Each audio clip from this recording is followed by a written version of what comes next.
Thank you for joining me. We are in lesson 2 now, and we are talking about ancient Greece. So the first thing I wanted to do is show you the map of Greece. All this is considered the Greek world, including all the islands and including this section of Asia. This is called Asia Minor, and there were some Greek city-states here. And before we keep going, I want you to notice this island. This island, we are going to be going back to it very soon. But specifically in this lecture, I would like to discuss only women in Greece. So let's start with the first information that we have about the role of women, and that is in the writings of Homer, mainly in the Iliad and the Odyssey. This is a beautiful painting that shows Hector with his wife Andromache and their son. And I like it so much because it shows a very nice family scene. And this is the moment when Hector, who is from Troy, is telling his wife that he is going to war. And according to Homer, the dialogue between them is beautiful. She is asking, as any young woman, young wife with a baby would ask her husband, please don't go, I need you, I don't want you to die. And in a very sweet way, Hector replies, no, I cannot do it. This is my duty. And this is where we see the different roles of genders. So what we see is Hector telling her, I am a man, therefore my business is war. And I have to go to this war. I have to, it's my duty, and I have to fulfill my obligations. But at the end of the excerpt, it's very clear what the different roles are. So you see that Hector wants to convince Andromache that war is his business because he's a man. And at the same time, he is telling her, go home now, attend to your own work, and be sure that the slaves do their work. So here we have very clearly is an upper class woman, and her role is in the household. On the other hand, we also have an example of a different role of women. We have the work of a very important woman. Her name is Sappho, and she is an outstanding poet. Sappho lived in the island I was telling you about to look at, and it's the island of Lesbos. And she was, we are not sure what exactly her occupation was. She may have been a teacher, but she was surrounded by women who supposedly were her students. She wrote mostly poetry dedicated to her women friends. In fact, the fact that she was born in Lesbos makes her a lesbian from Lesbos, and that's the origin of our word lesbian, to show same-sex relation among women. We have here an example, just two brief examples of her work, and notice how different the spirit or the tone of her poetry is from Homer's. And also see how she doesn't like war, She doesn't admire the soldiers, and note also that she is more for feelings, emotions than for the rational warlike attitude of that we find in Homer. Let's go now to the classical period of Greece. And as we talk about the classical period, we will discuss mainly two city-states. We will talk about Athens and we will talk about Sparta. Excuse me. In Athens, the main influence in Athenian society came from Aristotle. Aristotle was considered the greatest philosopher, greater than any other. He was not only a philosopher, he was a scientist. He dealt with all topics, all intellectual topics, and his ideas have shaped the role of women and the ideas about women in Western civilization. So, women in Athens, for the most part, lived in a segregated area called the gynakon. That's where women lived. If you are an Athenian woman, first you are going to depend on your father, and then when you get married and you become a wife, you depend on your husband. You have to be a good wife, and you will always be responsible for the household, just like in Homer's time. You are going to be spinning, weaving, and doing all domestic. And you are also going to be in charge of the slaves, just like in Homer's time. You are not expected to have any formal education, and you really have no freedom to go out. You have to stay home, and if something is needed, then you are going to send slaves to the market or to get anything that is needed for the household. You are going to be allowed to go out mainly for religious celebrations or for funerals. That's going to be your life. Now, this sounds very harsh, but there is a reason for it.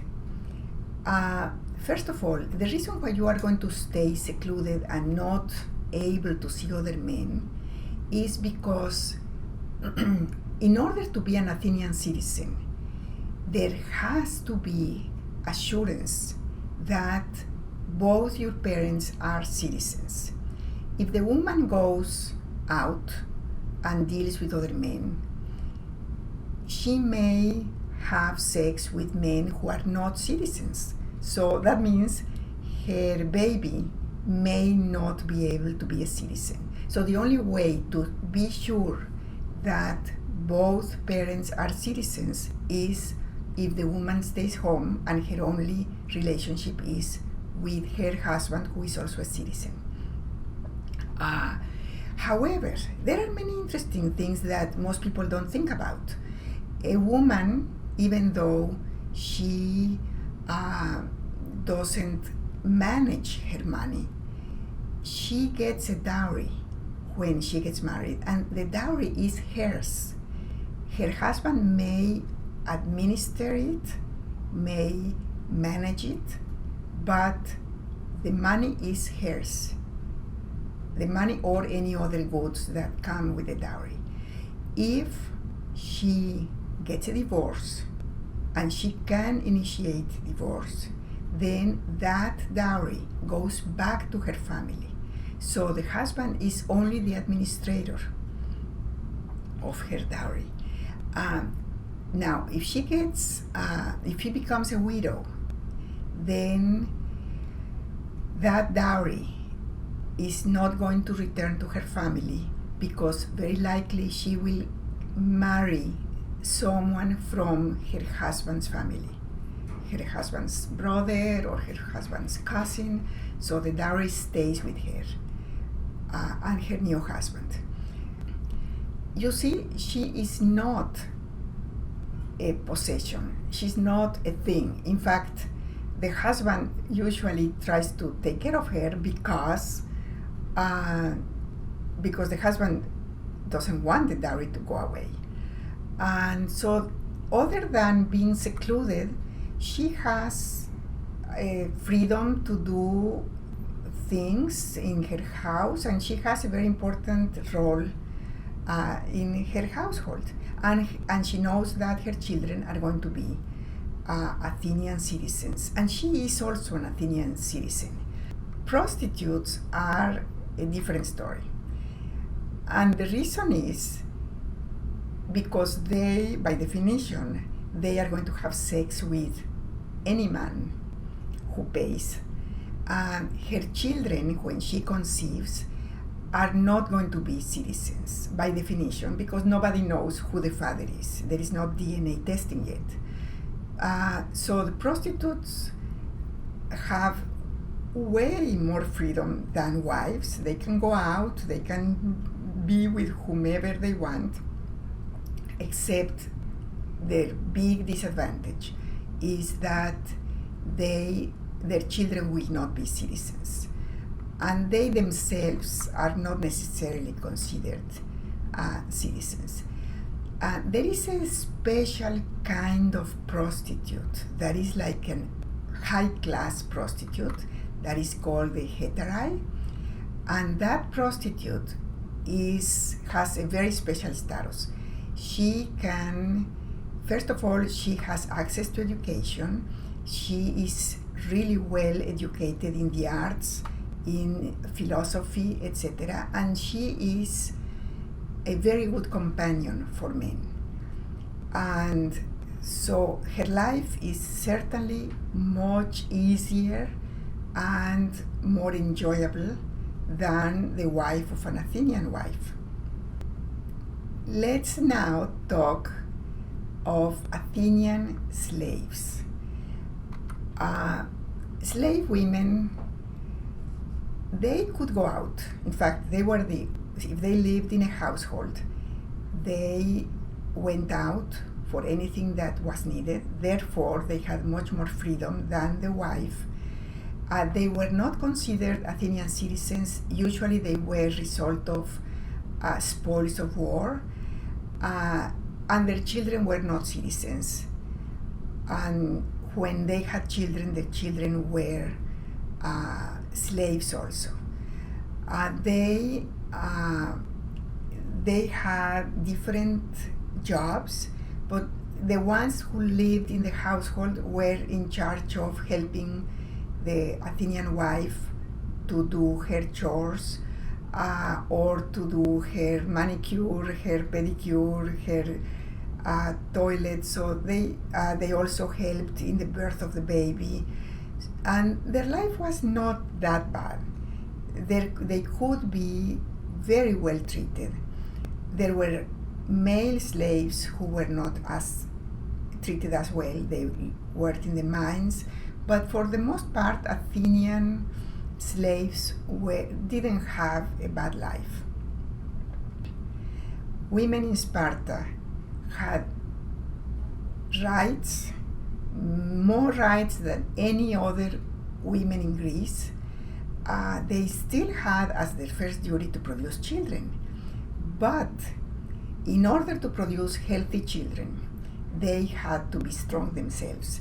Therefore, they spent most of their day working out, exercising, eating healthy food, and just having practically total freedom because their husband lives in the military barracks. So they were free to do whatever they wanted. And they had access to education, and in general, they could own property, they could inherit, and they were respected in society. We could almost say, without being too exaggerated, that there was almost equality between men and women in Sparta. They were usually they exercised with men naked, and there was no problem with that. Of course, people in Athens criticized them because of that. People in all other city-states in Greece thought they were really bad because they were going out naked with men. But in general, their lives was very good, and they were very loved by their husbands and respected. And they also were about the same age, unlike Athens, where the difference in age was like 15, 20 years. In Sparta, they were about the same age. They basically had a very good life. And that's the reason why they were criticized so much by other writers outside of Sparta, especially in Athens. It's something that is interesting. For instance, Euripides says Spartan girls could not be chaste, even if they wanted to. They leave home, and with naked thighs and their dress loosened, they share the running tracks and gymnasiums with the young men. And that was seen as something really bad. Also, something that was criticized in Greece about Spartan society was that they had sometimes, not always, but sometimes one woman had two men.